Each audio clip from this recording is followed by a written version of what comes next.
حامدا للہ تعالی اولا و ثانیا ولعنان الثناء علیہ ثانیا وفی حلبۃ الصلوات مجلیا و مسلیا۔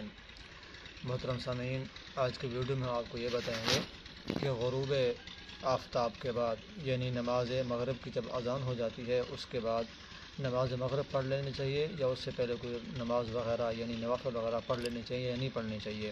تو نماز مغرب کے اذان کے بعد صرف نماز مغرب ہی ہے، اس کے بعد نوافل وغیرہ ہیں۔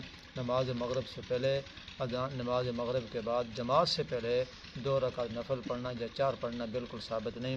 اس پر ایک حدیث پاک ہے ان طاؤس ان قال سئل ابن عمر رضی اللہ تعالی عنہ عن الرکعتین قبل المغرب فقال ما رأیت احدا علی عہد رسول اللہ صلی اللہ علیہ وسلم یصلیہما۔